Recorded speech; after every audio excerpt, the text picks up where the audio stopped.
its Class A and B pole sitters on the front of the grid respectively, because on the left of the screen, on the inside of pole position, you find Richard Clark in his FinSport entered Golf GTI with a rear wing and a front splitter to boot. Then you've then got Rory Pickles alongside him in the Audi TT, AIRTEC ClubSport car, alongside him on the front row of the grid. So Clark and Files on the front row. James Alford in his Honda Civic EK9 starts on row 2 alongside Josh Files, as in former TCR champion Josh Files in the Honda Civic Type R. That's a Civic Cup spec machine. Richard Goodall in his JCW spec Mini Cooper alongside Graham Price in the Renault Clear 172 run by Pure Track. That's the Matt and Sarah Dennis team, followed by Nick Brady and Rob Andrade in their Audi TT and Volkswagen Golf GTI, and the top 10 rounded up by the first of the Renault Clio's RS cars, which is Kevin Sterling, alongside Chris Earle in his Honda Civic Type R EP3. Outside the top 10, Kieran Power in the first of the BMW Z4s. There are a few of those in the field. We'll get to those shortly, with Adam Marshall alongside him in the Seat Leon. Good to have a Seat Leon in the field. As you see the field pull off onto the formation lap. It'll be a rolling start. Brian Rose in his Audi TTT, and another Honda Civic with Mark Jones at the wheel will be on row 7. Row 8, Ben Walkinshaw's VW Scirocco R and Chris Mayhew in a Clio Cup car, followed by Luke Bartley in his Honda Civic Type R EP3 and David Cox in a Volkswagen Golf. Then we have a trio of BMW Z4s. We have Dukes and Dukes in their Dukes Motoring Z4, followed by Adam Radford, and then we have the Elliot Novobilski and Novobilski Z4, sponsored by Aston Keeper, starts 21st. And then Charles Hopkins in his BMW 318 Compact, the Mazda MX-5 Mark III of Jonathan Christie Rundle, who is racing an MX-5 Super Cup, getting some extra track time. And the back of the grid, last but by no means least, is Gary Hobbs in his Misty Racing Mazda MX-5 Mark I. So 24 cars, 12 rows, all set to go. The weather conditions are still quite fair. It's still pretty sunny and bright with some cloudy out there as well. 12-mile-an-hour winds and 62 degrees, 62% humidity. We'd bake it. It'd be dying if it was at 62 degrees. Don't make me a weatherman at all ever. And of course, it's going to get a little bit sort of consistent with the temperature, 11-12 degrees, bit of a breeze in the air. As we talked about before, John Ratcliffe, it's pretty much perfect weather conditions for motorsport. I give it. It's sunny, it's bright, there's a bit of cloud in the air, bit of a breeze. I call it just about optimal. What do you mean don't get you on weather? We've just bought you a green screen and everything. Well, you kept the receipt. You can take it back.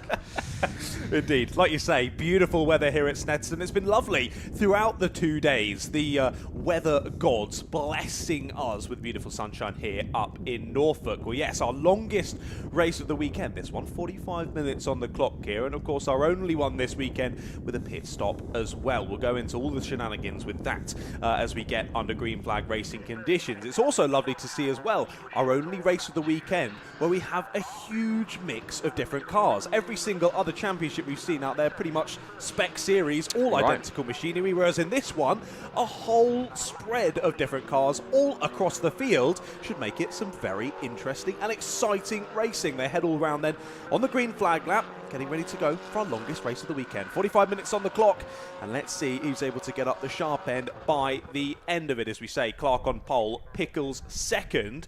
I mean, they're A and B group cars, but only 3/10 separating each of them in qualifying on the grid. So despite being in separate classes, very close on pace and should be getting right stuck in with each other once we do get underway in racing. And it's not uncommon that you find a Class B car contending with the Class A. Yes, there is a difference in power to weight ratio, but sometimes it's how you drive the car and what you use underneath you rather than how much power you've got on being in the top class. It's all well and good being a Class A car, but if you haven't got the pace to go with to get the maximum out of that car, if it's not set up optimally for the conditions or optimally for your driving style or your skill, you can't really get the most out of it in that sense. So don't be surprised if you see a handful of Class B cars, including Josh Files' Honda Civic Type R and, of course, the Rory Pickles Audi TT, getting amongst them and actually battling in this group for overall victory, because it can happen, and it does happen in previous times when Class B cars have won.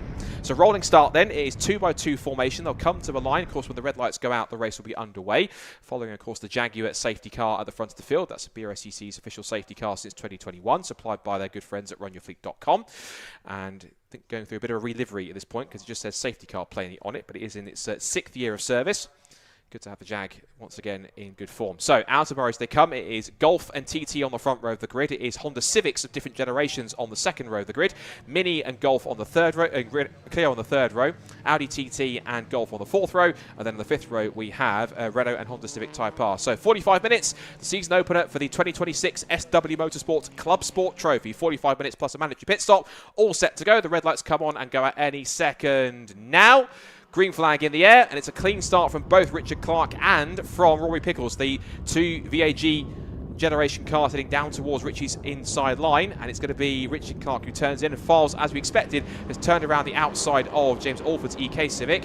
Little lock up from one of the BMWs on the inside as they come through the first corner, but all 24 cars appear to be getting through just about trouble free, and already you can see challenging for the Class B lead and second overall is Josh Files in that bright blue and yellow Honda Civic Type R EP3. The rest of the pack comes out of the Wilson hairpin for the first time, and the two Civics are going into combat. That is Josh Files in the blue and yellow EP3, and then you have the grey EK with the front split and the rear wing. That is James Alford. That's the car he's regularly competed previously in the past couple of seasons in the Racing Hondas Championship. He was racing in that a couple of weeks ago in a blue EG Civic that had some mechanical issues, but back in the EK for ClubSport Trophy, out of the Agostini hairpin for the first time.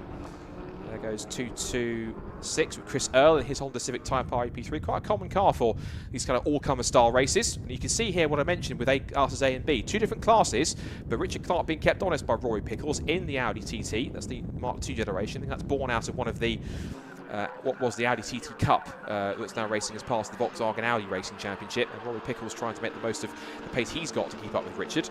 Out of Williams they go for the first time. There goes the rather smart-looking grey Pure Track Clio with the bright yellow wheels. That is going to be Graham Price. He's usually racing a Renault Megane, but a nice neat little Clio 172. Another new car coming in force for Pure Track, who are quite familiar with Renaults. Saw some smoke in the background from somebody there, so someone towards the rear has either had an engine issue or something locked up somewhere on the exit. But as they come out towards the end of lap number 1, and there's the problem, it's 19, it's Gary Hobbs at the back of the field in the Mark 1 MX-5 in Class E for Misty Racing.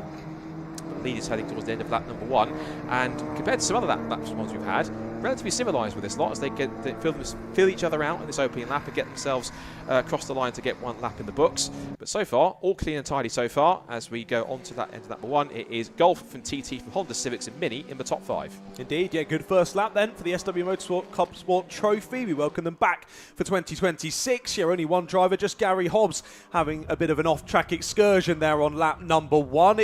I was thinking, it's surely got to be someone off, because who's locking up through Hamilton's? I don't think you even really brake for that right-hander, do you? So it would have been surprising.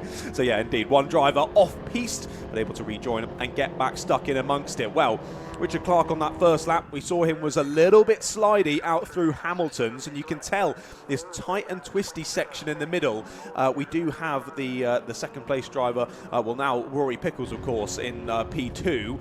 He was a lot quicker through that middle section, but then when Clark was able to open it up down the back straight, he was able to put the pedal to the metal and drive off down the Bentley straight. So he's opened up a nice gap then through the end of lap number 1 as we continue to battle for second place. A little bit of a lock up there, but keeps it on nonetheless, does Files, as we press on through this second lap. Yeah, we saw there was a little bit of a dicey moment through the first couple of corners for the Dukes Motorsport Dukes and Dukes car. I think they've missed something there, not racing a Nissan Duke, but I don't think it would be very fast, would it? So fair enough, they're sticking to the Z4s. Well, they could race a Nismo Duke, but they're quite That's rare true. between if you want to race that and risk it and have to have thousands of terms of parts bills, I'm not quite sure they want to do that. And then anyway, let's really want to go extreme and have some way turn a Nissan Duke into a race car. I'm not quite sure how you want to do that. But you could make it racy, could make it a different route. But anyway, that was possible thought for the future. As Richard Clark continues to extend his lead in the Golf GTI, we had this three-way battle between these hot hatches, the two Honda Civics, two generations. In fact, they are opposite generations of each other, consecutive. You've got the EK, which was out in the mid to late 90s, and then the newer EP3 after that generation, the EP3 that came out for the Type R in the early 2000s, about 2001 when that came out. And so those two cars are making their way out through the bomb hole. Just going to check I'm not being totally blind. What's happened to Rory Pickles? We've lost him from the front group. He's not there on the timing, and he's dropped down the order. He's just gone through there ahead of one of the BMW Z4s. There's David Cox in the Davanti tyre-sponsored Volkswagen Golf. But you're right, you just spotted Pickles going through. He was as high as second place at one point, but looks like either a mistake or a problem. And whatever the issue was for Pickles, he's powering his way back past the Renault Clio that's in the mix. That is the Kevin Sterling's car, 153. Kevin Sterling, who's a former Fiesta racer in the past. And that's Chris Mayhew's car, in fact, forgive me. Kevin Sterling's car's a bit further up the order. Yeah, Chris Mayhew's that car that he's just gone past. And his next target is going to be the white, red and black EP3 going into the right-hander, which is going to be Chris Earl. That'll see him, I think, getting back into the top 10 because he came across the line. Where did he come across? He was in 15th place It's Mark Jones' Civic is coming past, so I'm trying to identify all the cars as they go on the run. But he's made the move up in towards side the right-hander at Wilson, and through he goes into what has now become 14th place. So his next target is Kieran Power in the leading of the BMW Z4s. It just surprised me there with Files in second place, almost caught me out a little bit. So something's clearly happened. That must have been at the end of lap number 1, because when they came through and broke the timing beam to start lap number 2, Files was already in second place. I knew that Clark had been able to open up the taps down the back straight and extend quite a nice lead, but it did seem quite sizable. But clearly shown there with Pickles dropping down the order. Something has happened. Clearly nothing mechanical though, because he's pressing on absolutely fine now and picking his way through the order very nicely. But that has allowed for Clark to continue to extend that gap at the front as we head on through lap number 3. At the start of it anyway, it was 3.2 seconds. I think it might have even extended further through this third lap of racing, but still we continue to press on and battles hotting up once more. Here is said squabble for second place. Alford still all over the back of Files, not able to find a way through just yet, but as you can see on the lap times on the left hand side of your screen, Clark well and truly clear. The only driver below a 2:10 on the last lap, and only one other driver was in the 2:10s, and that was Files in second place. Everyone else in the 11s, 12s, 13s and a little bit higher. Of course, to be expected in this though, given that we are in proper multi-class racing now, we're going to have very differing lap times around this very long Snetterton circuit, not similarly to what we saw earlier on in the more similar class racing. But again, great to see all these very different cars all battling over the same piece of tarmac. Yeah, look at this battle in particular here we're looking at, which has been led by Adam Marshall, who, if I'm right, it's the same Adam Marshall that has raced before in a couple of series like Evolution Trophy, in a ex-VW Cup spec Golf, I think. He's now in a different car, Seat Leon, still part of the VAG family. As we see there, that was a move there between, it looks like Nick Brady going past Rob Andrade, or trying to pass the Golf for 5th position overall. And there we see Rob Walkinshaw in the blue and yellow Scirocco R. We usually have Feroz Billamoria in the wonderfully green and white multicoloured Scirocco as well, who's been a race winner in this series before. But it is a series, there's no championships, there's no points for off, it's simply just 45 minutes of pure multi-class racing. And Adam Marshall, who was at the front of that group, has now been shuffled back 3 spots. He's been passed by both, by Walkinshaw and then by the Nick Brady Audi, and then Rory Pickles got past both of them, so he's got past all of them. No, this is... No, it is Nick Brady, I think, isn't it? Or it's Anne... It might be Rose, in fact, actually, in car number 3. Yes, it's the Audi, so it's of Rose, Brian Rose, there we go. I had a bit of a brain malfunction for a second there. So Brian Rose has now lost a place, as has also Marshall, and Walkinshaw got past both of them, but Pickles is about to complete the move on all 4 of those cars, because he also passed in that sequence Kieran Power in the leading of the BMW Z4s. There are 4 of them that I think are a legacy of what was the Z4 Cup. Oh no, Z Cars, that was the series that they had before for BMW Z4, so that was a legacy of an MSV series that these cars have migrated over to ClubSport Trophy. They enjoy the environment, they enjoy racing here, and of course it's good to see them out in the mix. They're all in Class C as far as I can see, but Kieran Power's car particularly seems to be one that's he's handling the best in terms of getting the most out of it. As we see our group going through, this is further up the field. This is the other cars get confused. Nick Brady, who's now trying to get past Andrade, but couldn't quite make that stick. He's now into clutches of both the 2 Clios behind. Kevin Sterling, former Fiesta racer, and Graham Price, again, as we said before, has raced in both Supersport, but also I think in ClubSport in a Renault Megane before. There are a couple of Renault Meganes that Pure Track have. They were out last weekend at Brands Hatch in the Supersport Endurance Cup. Out there was one that was nice in black and gold, and also one that was in a new colour change. They did a colour change on that car. I think it was the one that was primarily metallic blue, but they changed it to a matte black wrap with some green decals on it. So good to see they've made a bit of a change. Looks a bit more meaner, I think. I think they literally asked ChatGPT to change the colours of the car, and whatever the result it gave them, they said, right, we'll do that in real life, and that's exactly what they did. So this is good for something in terms of car livery design. Yeah, I'm glad to hear it has some sort of use. That's positive.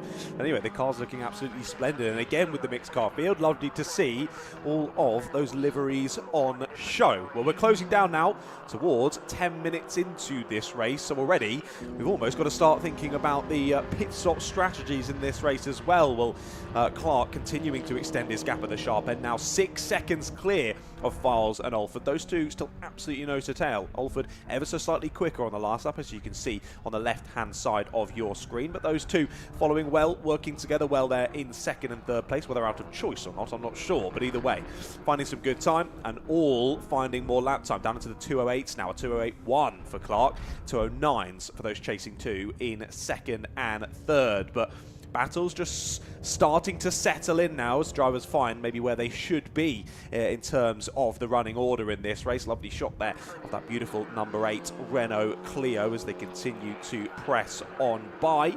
Graham Price at the back of this group. Not too far then behind, back to Earl in the 226. That's in that Honda Civic Type R in P9.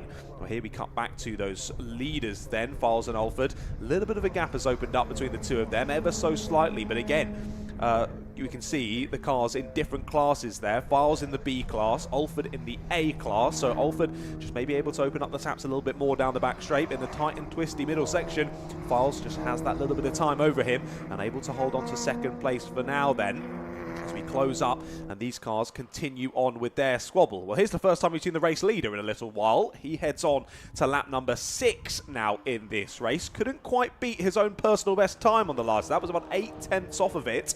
A new PB for Files in second place. Now a 209.2, still just over a second off of the outright pace of Clark in the lead. And already we're getting past some of the back markers then. This will be Hobbs, won't it? Yes, of course. Hobbs a few seconds down, courtesy of that incident he had on the first lap, spinning off down at Williams. It's never ideal for the rest of your race, especially when it's 45-minute long. So not the ideal start then for the driver of the Mazda MX-5. But Gary pressing on. Let's see how he does over the rest of this one then. We are continuing to close on towards 30 minutes left to go in this race. So already almost a third of the race complete.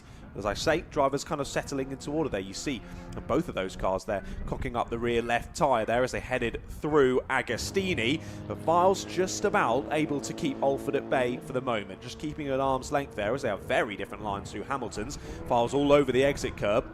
Whereas driver behind of Alford, not quite using all of the track that maybe he could have. But there is that Renault Clio continuing to press on through though. So Price made up a place on Sterling on the last lap. And I think he's just now gotten past another driver. But here is of course Pickles making his way back through the order as well. Not too far behind the two cars we were looking at previously. He's trying to find his way through now on the 153 of Sterling. So he's already got past Earl earlier on in this lap and has to give a bit of a hit check there to the Renault as they press on through the right-hander of Hamilton's. But he gets it done and now can go pedal to the metal all the way down the back straight as he continues to make up for those positions that were lost at the end of lap number 1. Still not 100% sure as to why Pickles lost all of those places on lap 1, but either way, he is making up for it. And as you say, not even a third of the way into this race, and he has found his way now back into the top 8. Very close to the back of 7th and 6th. Then he'll have a bit of work to do to get back properly up into the top 5. We'll see if we can do it then. But as I said earlier, we now turn our attention to potential pit stops. They should be beginning, we think, in the next couple of minutes or so. And let's see how the pit stop strategy plays out amongst the field. Of course, Clark out and leading ahead. Do we think that he comes in early, Scott? Do we think he leaves it long and just carries on at the pace he's doing? What do we think? It's an interesting strategy because in terms of ClubSport Trophy, depending on how you feel you're doing, you can go right to the end of the pit window as long as you're in the pit lane before the pit window closes, which is when the 15 minutes ticks past. So it's going to open at roughly a minute and a half's time as we see the two Audi TTs going into combat over 6th position. And there goes Rory Pickles with a nice clean outbraking move into Wilson Hairpin and through into 6th position he goes. This is going to be interesting. If you feel you're quick enough, you can stay out for a bit longer. If you feel as though you want to take a little bit early advantage and get some clear air, it depends on where you think your race is going. If you think it's going quite well, you can extend it a little bit if you've got some time around you. If there's pixie cars you're running, it won't help. What might actually help, though, is the fact the safety car has just been deployed.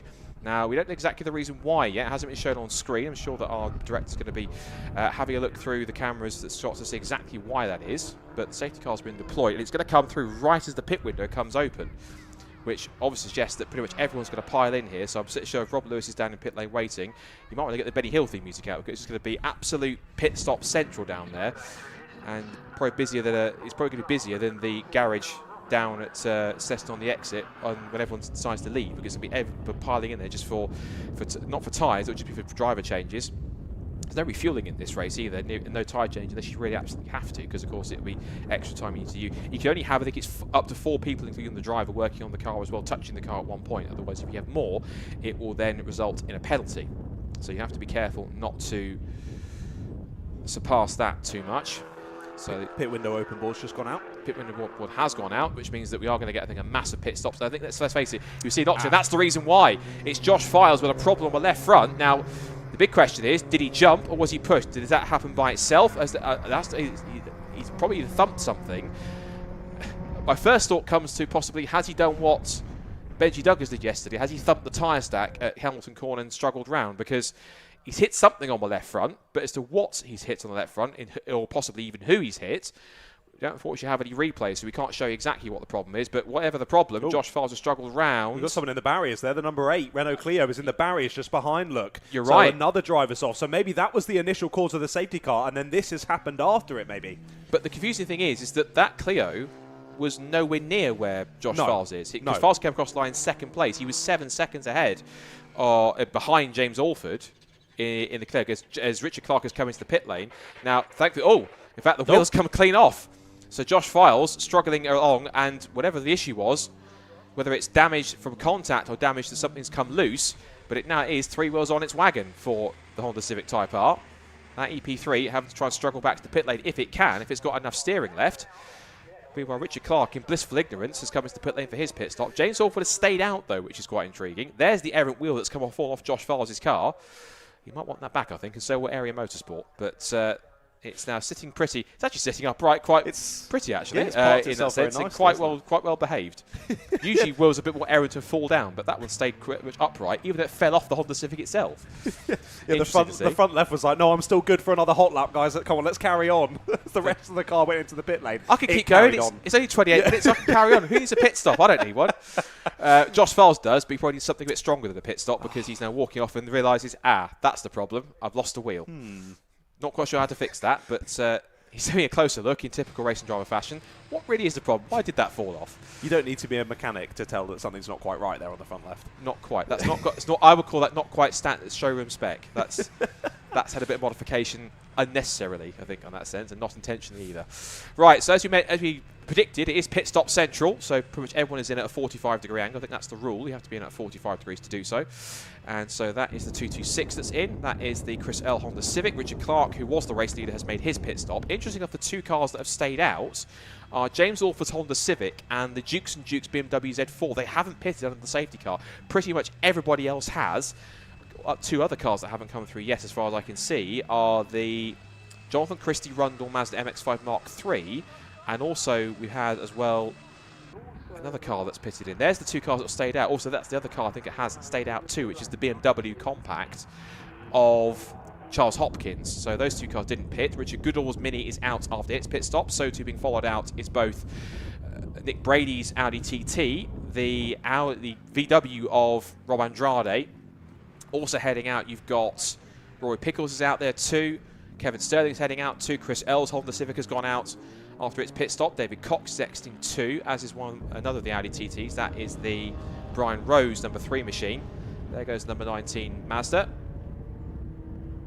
Followed by Walkinshaw Scirocco, and another of the Golfs, and the BMW Z4, and everyone else in between, all peeling out of the pit lane. So that is pretty much a free pit stop that most people would have been silly not to take. So unless James Alford and the Dukes and also the Hopkins BMW know something we don't, everyone else has done what you perceive to be at least the smart strategy, which is take the free pit stop essentially, lose minimal time and do it under the safety car, which means that you have minimal time lost later on, and you can do what you need to do within the designated pit window, because it happens to have happened right as the pit window was about to open. Yeah, I'm a little bit confused about that, because you would have thought Alford could pit, come back out, and then he's straight on the rear bumper of his rival in the A-class when they head back out the pits. Well, they've all just dove straight in now at second time of asking, so they're going to lose a bit of time here. They might even all 3 drop to the back of the queue now, depending on how quickly the train of cars comes back round to catch the safety car. A little bit of an odd one. Let's see how this plays out. As yeah, there you go. You see our previous race leader already coming around the final corner. And just to clarify, that you can see the pit closed board. That's not actually showing to the drivers. It's showing the pit open board to the drivers. It's the other side that they put out, of course, to show when it is actually closed, and that will be in roughly about 10 minutes or so. There was a board that's gone out to somebody. So, safety car board's gone out just to tell Richard Clark, yeah, you are on the safety car. Kind of gathered that possibly from the boards and flags, but respect to the Master Score for doing their job. So they're just telling the drivers just in case, because Richard Clark may not have seen that, because he might have seen the board, but just as a reminder, he might have been given a bit of a reminder on that side. But he might have thought for a second, Yeah, I know. I've seen the safety car. I've seen the boards out. I know there is one, but that's happening there. There's James Alford's Honda Civic with its front splitter and rear wing. That's in Class A. That was having a good battle with Josh Files at that point, having will to will. Even though they're in two different classes, of course, I think it was more... And James is, of course, a decent driver in himself. Some would argue, fairly, that Josh Files, being a former TCR champion, has got a little bit more experience and possibly a little more pace underneath him. So therefore, being able to keep up with him in a Class B Honda Civic EP3, which is essentially a Civic Cup spec car, is not so much of a surprise. But James, of course, has got a decent machine underneath him there. He's got some sponsorship on the side of that Civic EK9.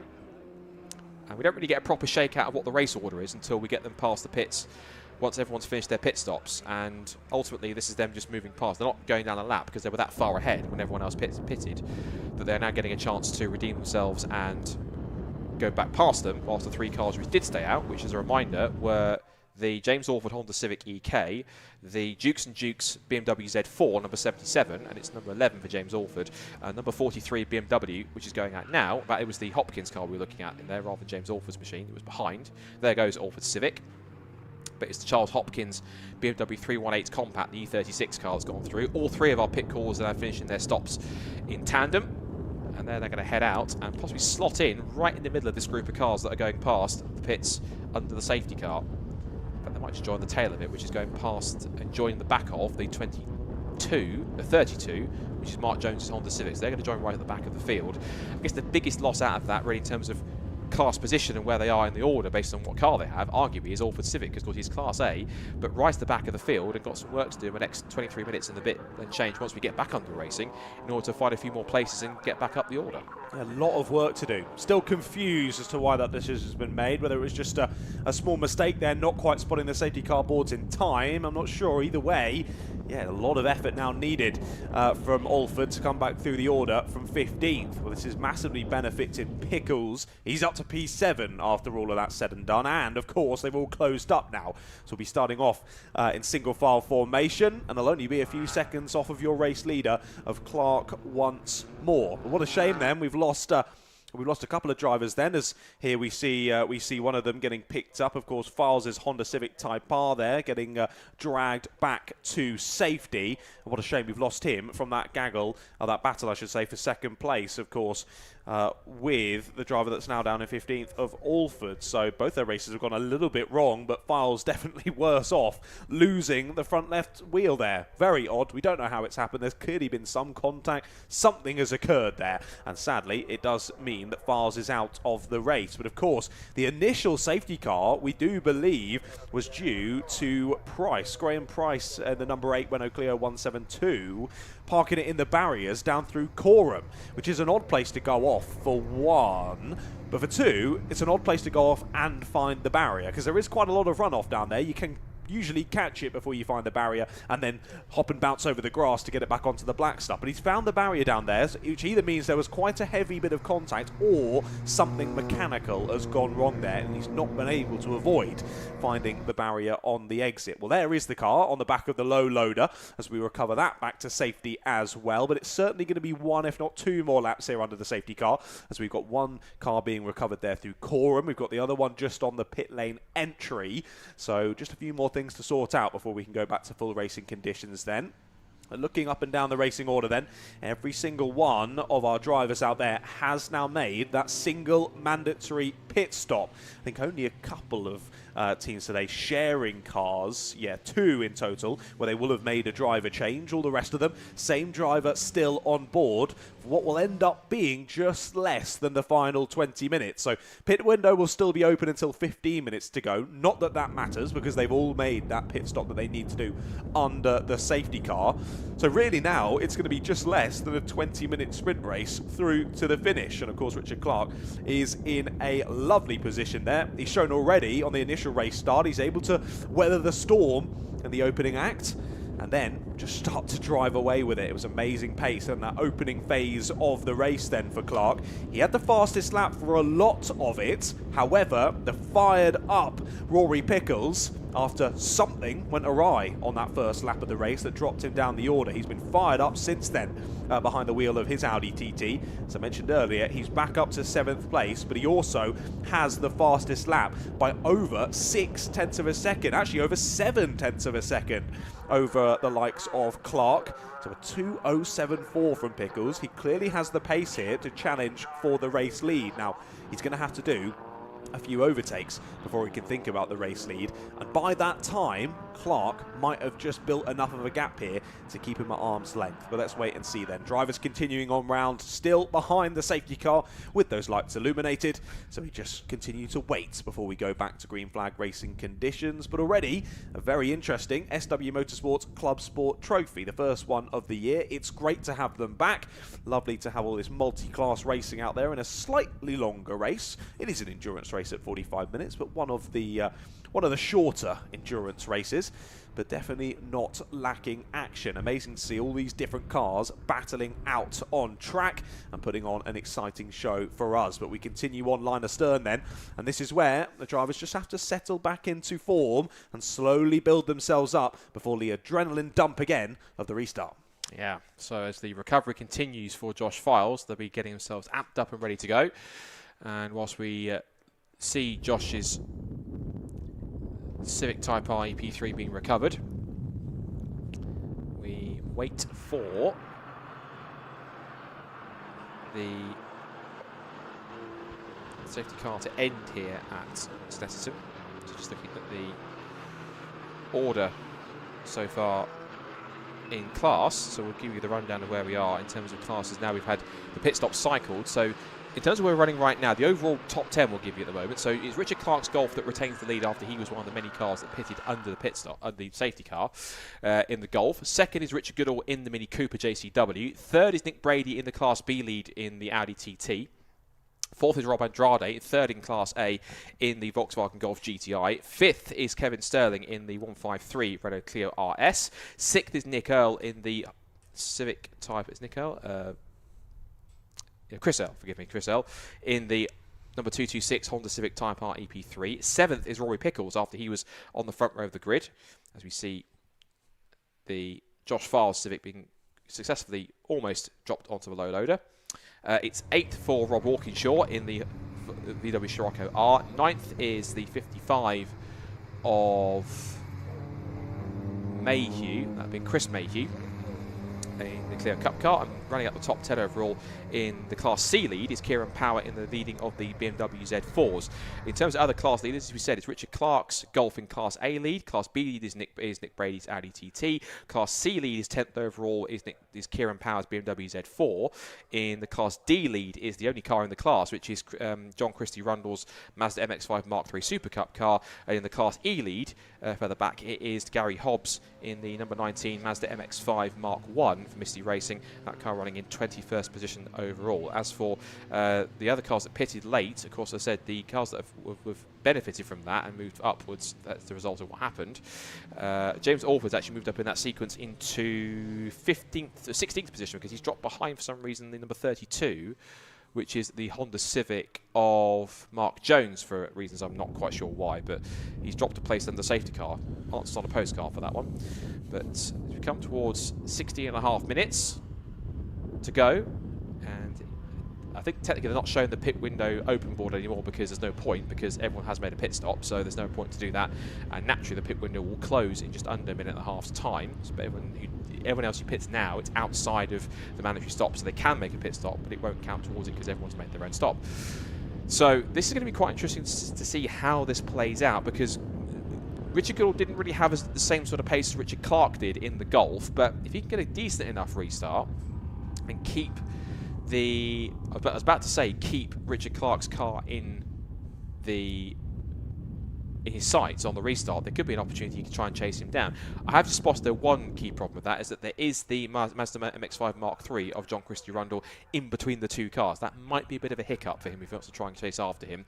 And of course the rule is that you can't actually pass until you get to the start and finish line and take the green flag, and that includes any car, so it's either lapped or not. You can't pass any car, so that means it's really a free restart for Richard Clark, because the pace difference is quite evident. John Christie Rundle's car being Class D and Richard Goodall's car being Class A, so the horsepower and power to weight ratio difference is quite substantial. Yeah, that's really going to be a thorn in the side of the drivers chasing him down, isn't it? Because it really is. The strategy surely would have to be Richard Clark is slowest in the middle tight and twisty 300 section. So really, you've got to get onto his rear bumper down through Wilson, and then think about a move maybe down at Agostini or through Hamilton's if you're feeling bold.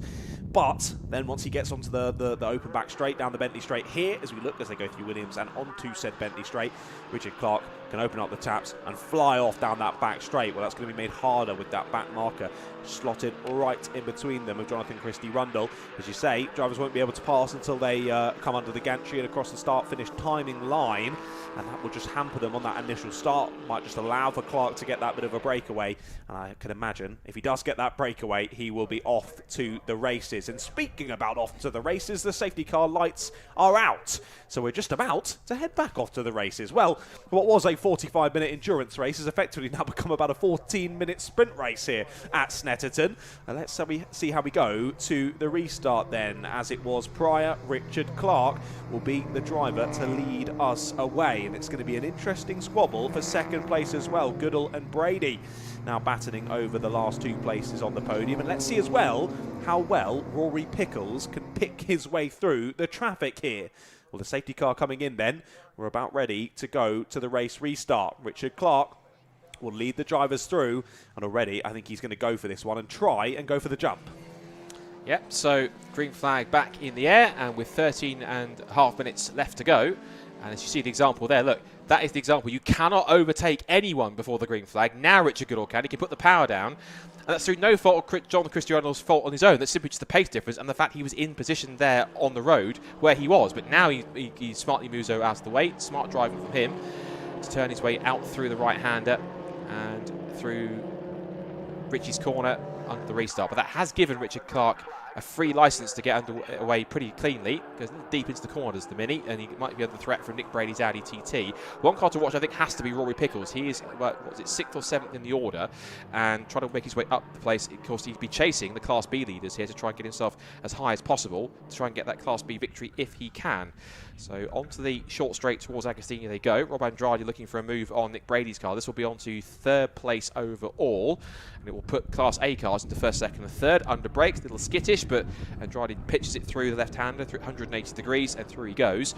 Now, interestingly enough, this is also a battle for B, because it's now going to be a three-car fight, for even four, in fact, because you've got Brady who leads, but he's now got Sterling, not Earl because he's Class A, but Pickles. So there's a battle now for Class B brewing between the two Audi TTs of Brady and Pickles, sandwiching the Kevin Sterling Renault Clio RS. There could be a good battle here. And as for Richard Goodall, he hasn't pulled away. In fact, he's lost second place and dropped behind a few cars. So whatever's happened to Richard doesn't quite have the pace. The only hope now is that Richard Clark doesn't win the race. Of course, he may well go on to do so because he's got the pace. Is if Rob Andrade can find something in this second part of the race to close him down. But given the pace he didn't quite have to match Richard Clark in that first part, it looks to me, at least on paper, it could be in these next 12 minutes, touch wood, possible game, set and match unless problems occur. It looked as though Richard Goodall was just collecting something up there as we cut back to him on the camera, so something's clearly gone awry. Down at Oggies and then through Williams, he's lost a lot of time, and a few places as well, as here, picking his way back through around the outside, is the number 11 of James Alford, of course, well out of position on this restart, courtesy of that slightly late pit stop we saw there under the safety car. Still not sure as to why, but he's trying to make up for it at the first possible opportunity, getting a few places here on this race restart lap, as we do bring what will have been lap number 12 to a close. And yeah, really benefiting off that restart once again is Richard Clark, and he's gained 6.5 seconds out in the lead because of it. We had a sneaking suspicion that we might just be watching the battle for second place, and indeed that's how it's playing out then here in the final just over 10 minutes of this SW Motorsports ClubSport trophy. 27 there, putting on the pressure. That's Marshall there in 12th place, looking to find his way through, up back into the top 10. As we saw then, Pickles was battling with Earl earlier on in that lap. He did make it through by the end of the lap, up into P6. Here's two more drivers looking to go side by side here as they throw the cars through the left there of Palmer. The number 3 on the outside line there of the 24. That's Rose trying to get the move done on Palmer. And there is Pickles making the move through on Goodall. So Goodall dropping out of second place on the previous lap, now drops back behind Pickles down to P6. As these two that were going side by side have switched around again. It was Rose trying to make the move on Power. Power has kept his place in the top 10 just about as they fly on through Hamilton's. Here is Alford chasing them down up into P12 now and looking to make up a couple more places if he can, but a bit of time lost here as he tries to find his way through. That's allowing for those leading cars to continue to scamper off and up the road. So as this 10 minutes plays out, James Alford trying to pick his way through in the Honda Civic EK. He's got a couple of Class B cars to try and pick his way through. Now, for the Class B podium places, we've got Nick Brady just in front of this battle for second place in class, but Rory Pickles has been on pace all day so far. Looking up the inside, that was pretty close between the pair of them. I hope they came out of that unscathed, because Pickles was really forcing the issue up the inside to make a move into the bomb hole. That's not really a place you tend to go on the inside lightly. You go for the move, but only if you're really certain you've got the track position. There goes Adam Marshall. He didn't make the place. He's got Richard Goodall for company, and there's a lock-up from somebody. I think it might have been from Pickles on the outside line. He runs a little deep, and isn't quite being put under pressure again from Goodall's Mini. He might have a bit more straight-line speed, but in the corners, it seems as though that Pickles has got the advantage. He's in the toe of the Clio. There goes Andrade's Golf. Then Brady's Audi TT that leads Class B, but it's this battle for second that's going on between the pair of them. And Goodall's kind of making himself, in their battle at least, not in general, but in their battle, a bit of a nuisance until he's trying to get himself in the mix. He's got the pace being a Class A car, but you have to remember, of course, that Pickles he was out-braking Kevin Sterling, but he out-qualified Goodall as well. He goes rather deep into the corner to find the track's position. Has to slot back in behind. And Goodall trying to keep it as tight as possible as he keeps in the toe of both the cars in the mix. But we've said it before, and I'll say it again, the harder these two fight each other, the easier it is for Brady just to keep on running away in front and going on to a Class B win. He's keeping with Andrade, in fact. So this fact is going to be, it's not really benefiting at all. I think Pickles wants to try and clear Sterling as quick as he can. Oh, and he has done as well. That's a great move down the outside for Rory Pickles. Call him determined. Now he's got a bit of clear air. He knows his next target is for the Class B lead, so he'll be fourth overall as well. If he can also get the pace to get past Andrade, which, considering he out-qualified him, he might well have, could even be looking at possibly finishing second overall as well as that Class B lead. Yeah, I was going to say to Rory, there is an apex there, mate, if you can find it. Well, he found it there down at Agostini, didn't he? Lovely under brakes there from Rory. Immediately made up for that slight overshoot down at Wilson, and he's off. Look how much he's already cleared off from the likes of the drivers behind him now as he chases down, as you say, that class victory. And not only that, a place back on the overall top three, which after lap number 1 in this race looked totally out of the question. Of course, he's benefited from the safety car bringing all the drivers back together, but he's had to fight for this as well. As off the road goes second place, that's Andrade off and wide there, down through the right-hander of Nelson. Off wide and out of the podium as well. Loses second, loses third, and now not only this battle between Brady and Pickles for class lead, but also for second overall now, as they'll go nose to tail through Coram. Let's see who gets the better exit onto the start-finish straight. Well, could be advantage Pickles. He's got slightly wider arches I've noticed on that front than that TT. It is pretty much a Audi TT Cup spec car, not the factory one, but the BROCC spec car. We've put some wider arches on it in order to make it a bit more better in the corners. It's still Class B spec. You're allowed to do so. Down towards turn 1, Andrade trying to come back here, but looking up the inside for second place overall and the Class B lead.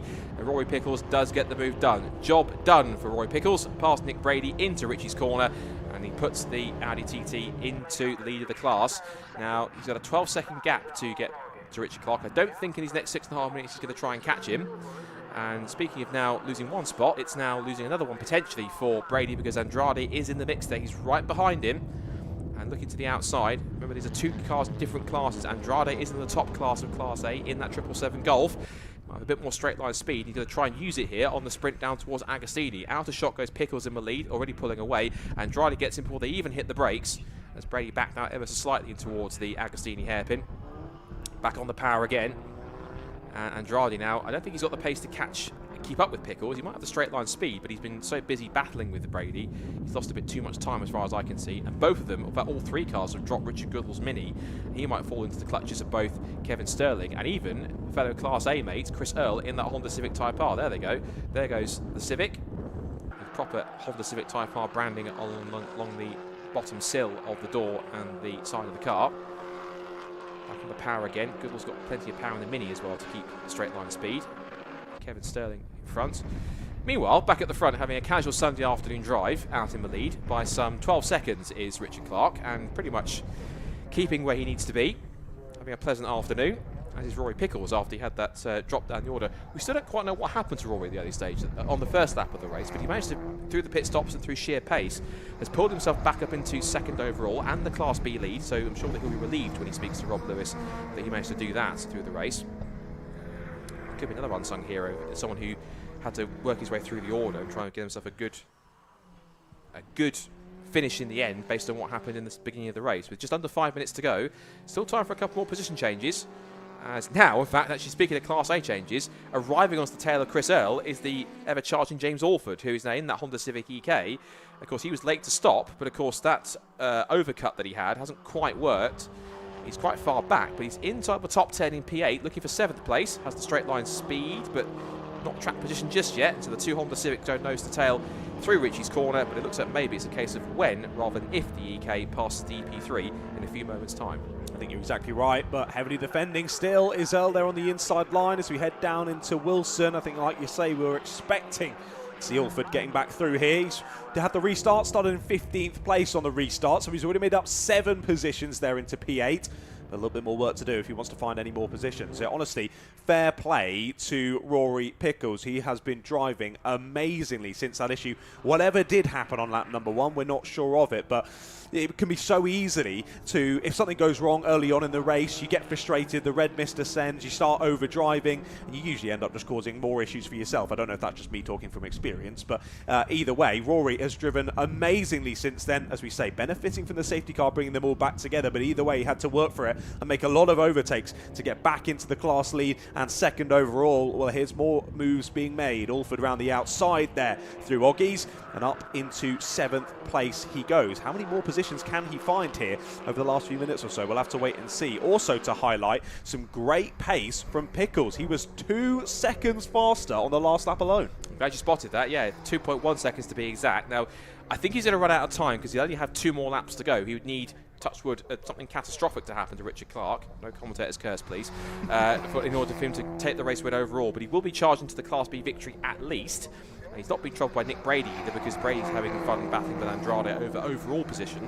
Because Andrade has 3rd, Brady is 4th. There's Chris Earl in the Honda Civic Type R. He's currently running 4th in Class A. So if he can find a bit more pace, well, he was in a podium place because he was then passed by James Alford, who has now already caught Kevin Sterling's Renault Clio. So in the next 2 laps, he could catch a couple more cars and pass at least Sterling's Clio to get himself up into what will be 6th overall. He's 7th at the moment once the timing beam updates. So Clark goes through, Pickles 2nd, Andrade and Brady and Goodall still in top 5. But then as it changes, across the line goes Sterling. He's only just ahead of James Alford, but being different classes, different paces, it's going to be interesting to see if Alford can turn across, and Sterling might be a different class. He wasn't willing to give it up that easy, but held his line, as he's entitled to do, and doesn't make it easy for Alford to take P6. Now, still a P5 is in the offing, and also still a Class A podium could be possible for Alford, despite his late pit stop, if he can catch him the next just under 2 laps. This car right here, the Mini Cooper JCW of Richard Goodall, and you see there just the dark grey Civic just looming in the background, as Goodall now thinks, right, rather than sort of sit and wait for Alford to sit on his tail, he's going to go on the attack here to try and get past Brady to put a car between him and the charging EK if he can.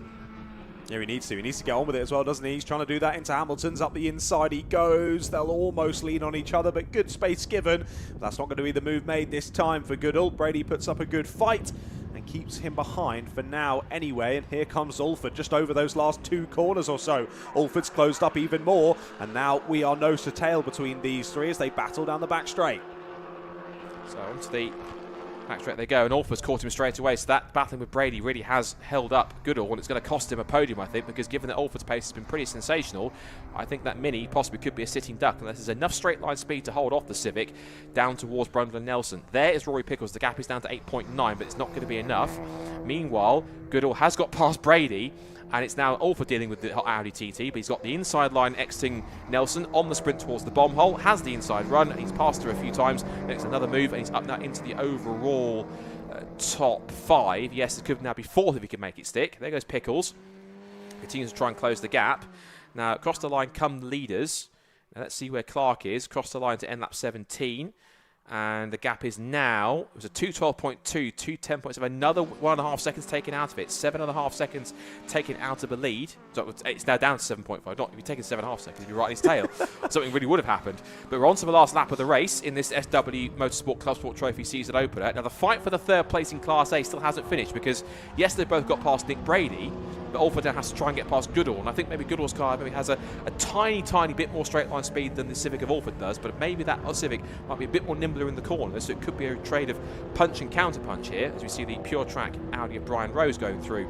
Another car which they're running this weekend too in the field. It's not, I don't think I've seen them run an Audi before, so it's a slightly new car for them. They're helping run a Mini last weekend at Supersport as well, along with their regular Renault Clios. Of course, this new car they had, this Renault Clio 172, which Graham Price was driving. Really smart-looking car. Just a shame it was off in the barriers on the outside of Coram just before the safety car came out. If it was the particular reason why the safety car came out, I think it was because that car was off the road, and then Josh Fars's car with its front wheel shearing came off. Now that was a bit of a weave there from Goodall. What was that? That was either him just trying to hold the line or something was happening there, but that car wasn't fully straight off the corner. He was sort of did a little bit of a very brief weave exiting the corner. Is all okay with that Mini? Or was he struggling? I think he's struggling because Alford's all over the back of him. Sure, there has to be a spot here looking up the inside for third in the class, up the inside in towards Williams' corner. Goodall fights back on the outside. Civic versus Mini, and the Civic wins. Up into third place goes Alford. Now, Goodall might have straight line speed here. Wait and see how that plays out. But up towards the end of the final lap of the race, there goes Clark. Here comes Rory Pickles, who is still trying to close the gap, but it's going to be too late in the end. We'll look back to see where our Class A battle was for third. It's still there, and Goodall's got back in straight line speed. He's got back past Alford in the Civic. Can he get past to get that final podium spot on the run towards the bomb hole, or possibly even the run to the line? It's going to be pretty tricky. Meanwhile, after a very casual Sunday drive has led every single lap practically from start to finish, it's been literally an easy Sunday drive for Richard Clark in the Golf. He'll come to the line, flash the lights, and will take victory overall and in Class A in the first SW Motorsports ClubSport Trophy race of 2026. A fine drive, and a charging drive also for Rory Pickles, coming from the front row of the grid after a spin on the first lap, back again, and Alford's got him. Alford's got third place on the final lap. He did it through Coram with Russell, but it could be a drag race to the line. It could be now side by side. Andrade's now second in Class B and third overall, side by side to the line. Who got it in the end on the flag? It was Alford got it. Alford got the final podium spot by 87 thousandths of a second from the Goodall Mini. That was a great lap battle in the last few laps to get the final podium spot in Class A. And then sixth position, it was Nick Brady in the Audi TT. Seventh for Kevin Sterling, who takes third place in Class B. Then Chris Ells Honda Civic, Ben Walkishaw's Scirocco, and it's then Chris Mayhew's Renault Clio in the top 10. It's going to be Kieran Power, who takes Class C victory in the BMW Z4. And then other Class victories will go to John Christie Rundles, the sole runner in Class D. And a Class E victory has already been taken by Charles Hopkins. There's more battles on the final lap. This is David Cox scrapping away with the 32 of... That is 32, which is Mark Jones's Honda Civic, and also in there too is Bartley's Civic in there as well. So a couple more of the EP3s coming across the line.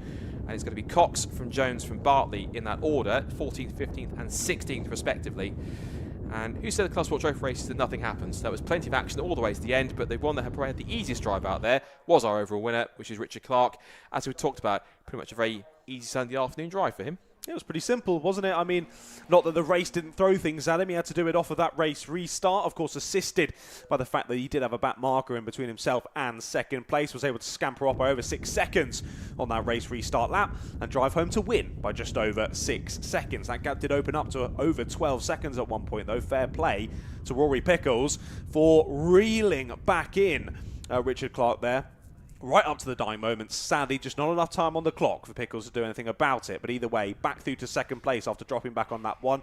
He should be pretty happy with that. And then the squabble between Alford and Goodall going down right to the wire there and being hotted up by a couple of back markers as well, just getting in their way on the exit of the corner. Drag race to the line, and Alford gets it, as you say, by 0.087 after a 45-minute race with a pit stop. Another great race in the SW Motorsports ClubSport Trophy. Certainly was, and Richard Clark takes the victory then by 6.8 seconds in the end, thanks to Rory Pickles in second with the fastest lap of the race, 2 minutes 7.450 for him. He takes the Class B victory, Rob Andrade third, and a photo finish to the line saw James Alford recover from a later pit stop to come through to fourth overall and the final spot in Class A. From Richard Goodall's Mini, there's Nick Brady's Audi, Kevin Sterling's Renault, Chris Ells' Honda Civic, and then Ben Walkinshaw's Scirocco and Chris Mayhew's Clio Cup car. That's the overall top 10. Class winners, Richard Clark's Golf. In Class A, Roy Pickles' Audi TT. In Class B, Class C win was Kieran Power in the BMW Z4. Class D was John Christie Rundle's Mazda MX-5 Mark III. That will also be out in the third Super Cup race coming up later on.